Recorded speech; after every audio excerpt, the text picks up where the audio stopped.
reveal and reduce the threat of deepfake technology. So my name's Stu. I'm a 20-year veteran of the advertising industry.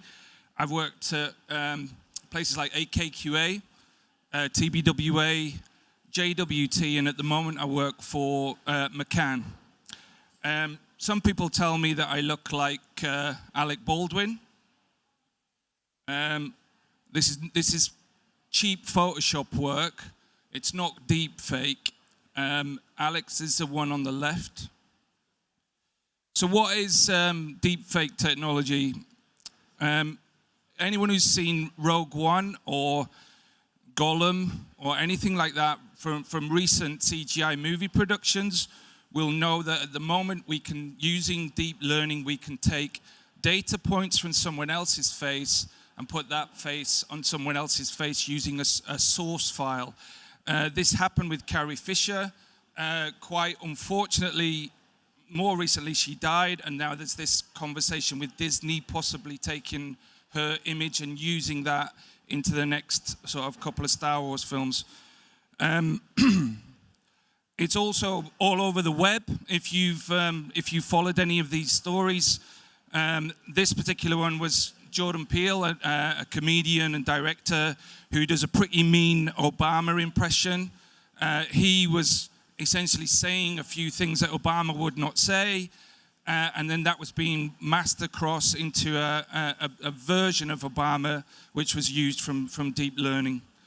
And it's interesting in one respect, but it's slightly alarming in another.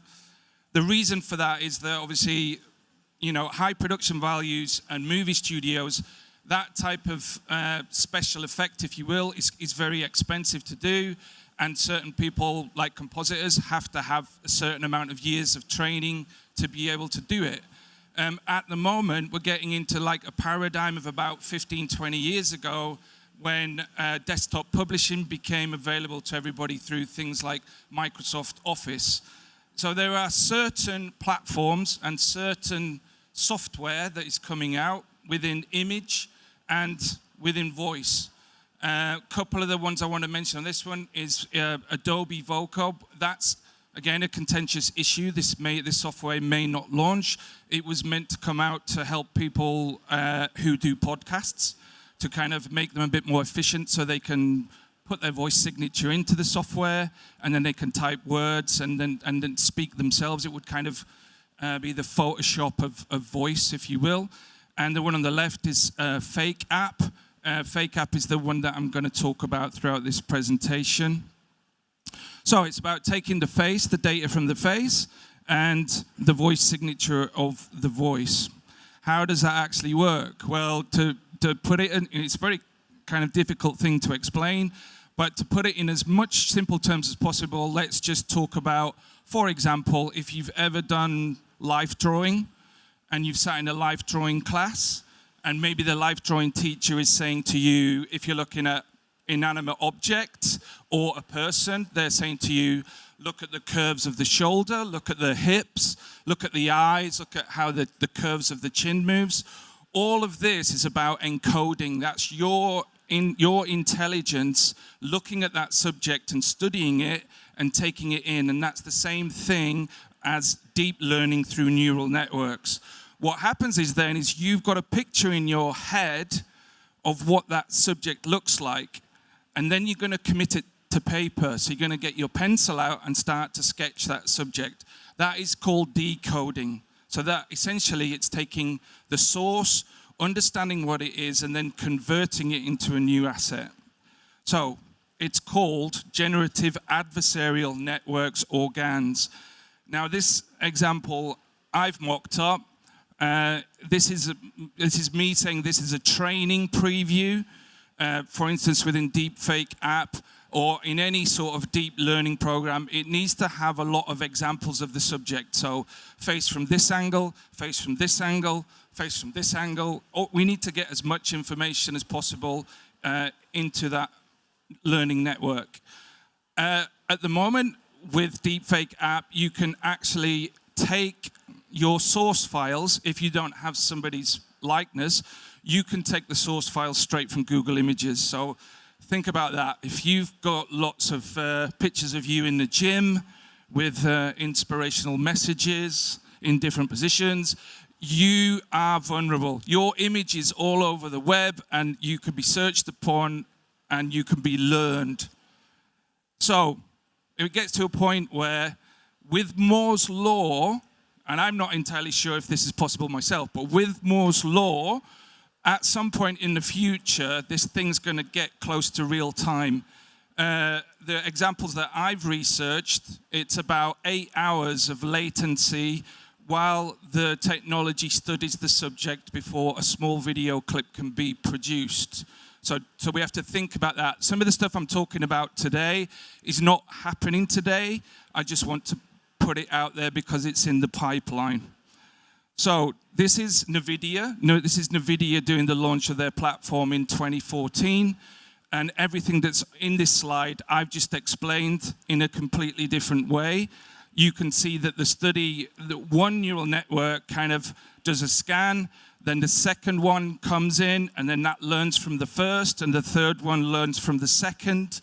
And you can see, if it was a car, it would be the fenders of the car, the wheels, the wheel arches, all of the different signatures of the car. But we're talking about faces today, so that's why I've used that example. So it leaves us to this kind of philosophical position where we're kind of thinking, yeah, it's great to kind of, I mean, once I got Photoshop, I started putting people's heads on different bodies, doing it for leaving cards when someone leaves the office, all of that sort of stuff. That's almost like the first thing that people do, and it's uncanny valley, and it's all cool and it's great.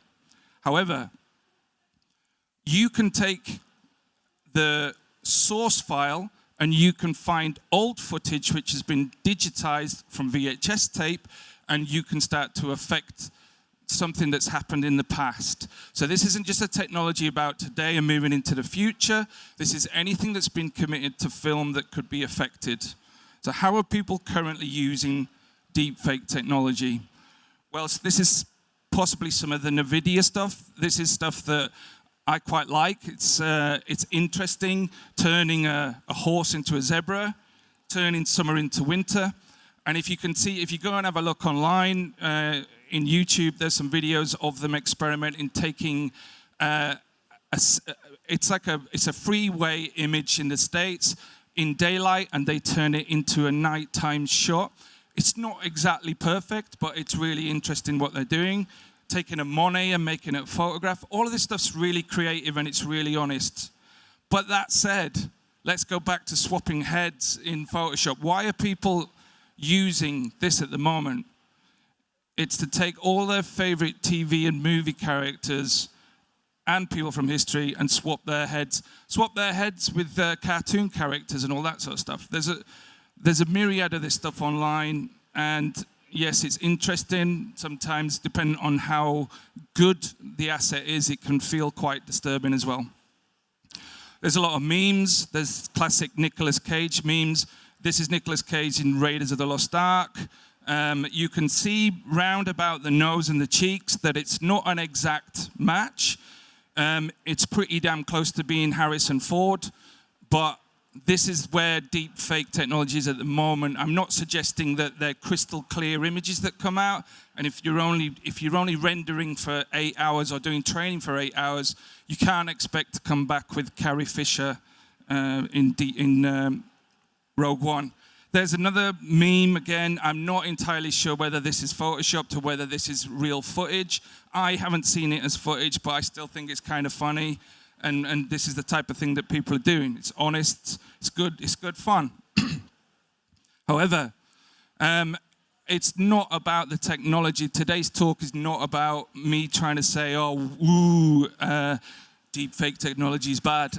It's more like, human beings are bad. Or, it's more like I'm trying to say it's how we use that stuff. It's not actually what's contained within the tech. So this, again, something I've found through research. If you're a young guy and you've worked out that you can download Fake App and you can start to use it, what might be the first thing you do? Because it might not be going to convert Monets into photographs. You know, you might go and find your favorite actress that you really lust after, and you may choose to stick her head on top of a porn actress's body. And unfortunately, on the right, you can see a dialogue box for fake app. Again, I'm not saying this is exactly true. I haven't seen any of these videos, don't particularly want to, but the important thing here is that potentially this thing is horrendous. Some of these kids that were doing these videos started to upload them to Pornhub, and eventually Pornhub stepped in and said, no, they're banned, they're not coming onto this network. That's wrong. And that's a good step in the right direction in terms of regulation. But from subreddit's point of view, people were putting requests in. We saw Daisy Ridley again, another Star Wars reference. Gal Gadot got picked up. It's not very nice in terms of that type of human nature, but that just proves exactly the point that I'm trying to make today. Now, if you can just bear with me for just 2 minutes, like we're going to talk about a scenario. So a really convincing video comes out. It flies through social media, Twitter and everything else. You know when something bad happens and you go to the BBC News website and it isn't featured on the BBC News website and you go, number one, it's not true. Or number two, you go back to Twitter and you find out it is true. And that's really disturbing. So this idea is there's a blockade out, on the waters between Japan and South Korea. There's tension. Nobody's getting on. It's quite, the news reports are making us all a little bit worried and a bit disturbed. And then this footage comes out of Donald Trump announcing he's launched nuclear weapons at Pyongyang. Now, I've created a fake script here. I cut and pasted this from the internet. This is not Donald Trump's words, of course. This is Harry Truman's words, and I changed the word Pyongyang for Hiroshima. I was looking for something that would kind of sound like a presidential announcement. Maybe I'm only 14 and I don't really know what I'm doing. And I've put all this stuff together, and this asset's gone out, and it's gone crazy.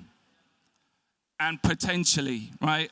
I know I've gone big on this scenario, but I need you to bear with me. If I've gone to the top and gone big, think down about the other types of scenarios that might actually start to happen. I can't imagine them. We can't imagine them, but someone at some point is going to want to be motivated to do that. So how does this make us feel? I asked my wife all of this stuff, and these were my responses. I asked my wife when I was explaining this to her. She had these same responses. Maybe you had some of these same responses as well. But the basis of it is this.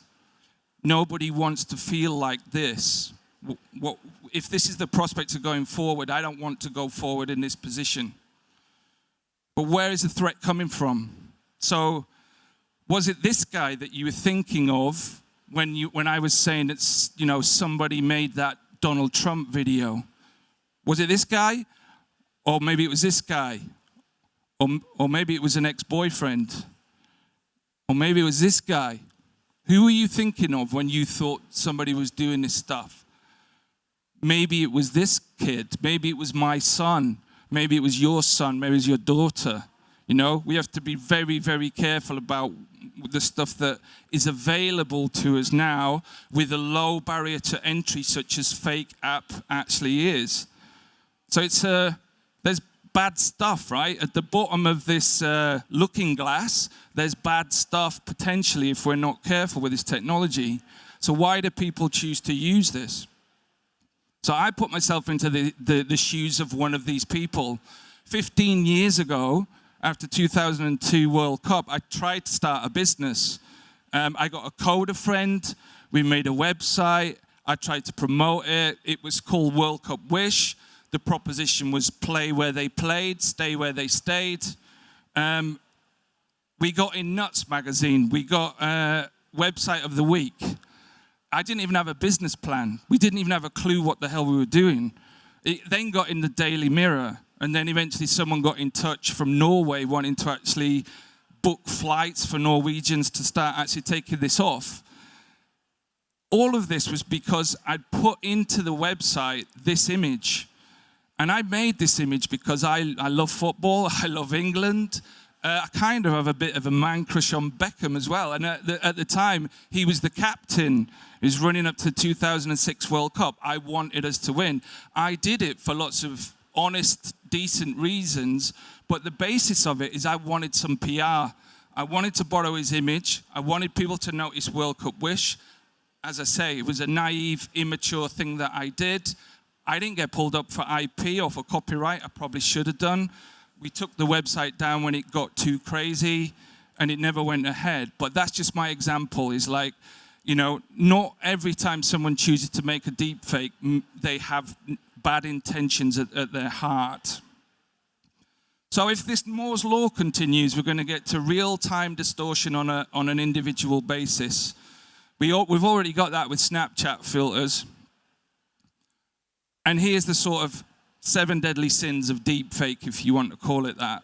You'll notice at the bottom we've got sport. Sport is the subreddit version. I don't think that's very nice, but that is kind of what it's all about. There is no sloth because it takes a bit of effort to make a deepfake. But why now? Why are there perfect conditions for this to exist? So unfortunately, we turned off the analog signal. We went fully digital, and there's consequences to that. I'm not saying I want to go back to analog. That's not my point. My point is once you've crossed over that divide, it's not just up to BBC TV Central, who are beaming out these messages to make sure that they're looking after that information and making sure that it's got consent and it's legal and it's the truth. At the moment, because it's digital, all of that is on our side of the fence as much as it is on the person who's sending out the asset in the first place. Now, I don't want to go on too much about Cambridge Analytica, but at the moment, politically, we're all feeling a bit worried about social graphs, about how our information is necessarily being used to optimize us by marketers, and we got to kind of watch out for where that's actually going any further than that. I'm not even sure if the era of data collection is actually over. It might be. The horse has bolted. Everybody's got all sorts of files. There's Excel sheets flying all over the place illegally. We don't know what's taking place in terms of that black market. But essentially, we need to be careful because all of this stuff aids this low barrier to entry for someone who has a reasonable understanding of the technology, but is naive in terms of their maturity as an individual. 5G coming up soon, faster networks, back to Moore's law, back to this idea that a live broadcast could get interrupted by a hack. We don't know this at this particular time. And I'm sure you've read this quote 20,000 times, but in this context it resonates a little bit more for me than it ever did before. Some of you may have seen this recently. This is Jim Acosta accosting a White House intern who was trying to take his microphone from him. He moved his arm down. He said sorry as soon as he did that. She moved her hand away, and then she ducked down out of the way. And then somebody took that asset. They speeded up the interaction with the arms. They uploaded the asset back, and then Twitter exploded. And it's been exploding for about 2 weeks about who made the asset. Unfortunately, it came from the White House. The White House reposted this video, and then everybody starts to get into conspiracy theory. The image on the left is obviously a different angle, and we all understand if you edit, you can change the story in an edit. So in a sense, deepfake's already been going on in terms of edit points, and we all understand this from our jobs in how we produce communication. The history of film. Film is important. Film represents the truth. Or does it? We've got these big questions about what's real and what's not real in terms of reality. And we clearly can't rely on government. And that's not the government's fault. Government doesn't have to understand how a social graph works. They don't need to understand how nuclear power works or how aviation works or how electricity works. But they have to create policy. They have to create regulations on that. And that's our job to try and help them to get to those spaces. The fundamental threat, what's been compromised. Now, when we're out and about and we see a digital out of home or even just an out of home, if it's an outrageous claim by a company that's got no right to say what they're saying, everybody can see it. We can see each other amongst ourselves looking at that image, and we're all saying that's an outrage. We can all see that's an outrage.